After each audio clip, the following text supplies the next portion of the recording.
வணக்கம் அன்பு நெஞ்சங்களே. இன்றைக்கி பதிவில் நாம் எதை பற்றி பார்க்க போகிறோம் அப்படின்னு சொல்லி பார்த்தீங்க அப்படின்னாக்கா, ஜிஞ்சிபே ஃபேமிலியை சேர்ந்த இஞ்சி என்னும் தாவரத்தை பற்றி பார்க்க போகிறோம்.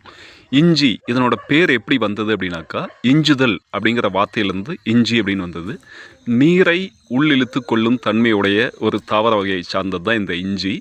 இந்த இஞ்சி பார்த்தீங்க அப்படின்னா அழகாக பூ பூத்து இருக்குது. நம்மளோட கல்வராயன் மலை அடிவாரத்தில் இருக்கக்கூடிய நம்மளுடைய தோட்டத்தில் இந்த இஞ்சி பூ பூத்து இருக்குது. இந்த இஞ்சியோட பூவை பார்த்தீங்க அப்படின்னா ஸ்ரீ சக்கரம் அப்படின்னு சொல்லக்கூடிய அந்த சக்கரத்தோட அமைப்பு மேலேருந்து பார்த்தா எப்படி இருக்குமோ அந்த அமைப்பில் இருக்குது. நல்ல ஒரு pink colour and green colour காம்பினேஷனில் இந்த இஞ்சி பூ பூத்து இருக்குது. வழக்கமாக நம்மளோட நினைப்பு என்ன அப்படின்னாக்கா, இஞ்சி அப்படிங்கிறது சமவெளிகளில் மட்டும் வராது அப்படின்னு நினைப்பு. ஆனால் சமவெளிகள்லேயும் இந்த இஞ்சியை நம்ம பயிர் பண்ண முடியும். மலைவாசஸ்தலங்களில் மட்டும் கிடையாது, சமவெளிகள்லேயும் இஞ்சி நல்லாவே வரும்.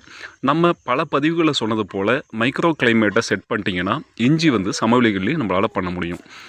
முழுக்க இயற்கையில் விளைந்த இஞ்சி நம்ம தோட்டத்தில் நம்ம பயிர் பண்ணியிருக்கோம். மேலும் இது போல் தகவல்களுக்கு நம்மளுடைய தீராப்பசி சேனலை சப்ஸ்கிரைப் பண்ணிக்கோங்க.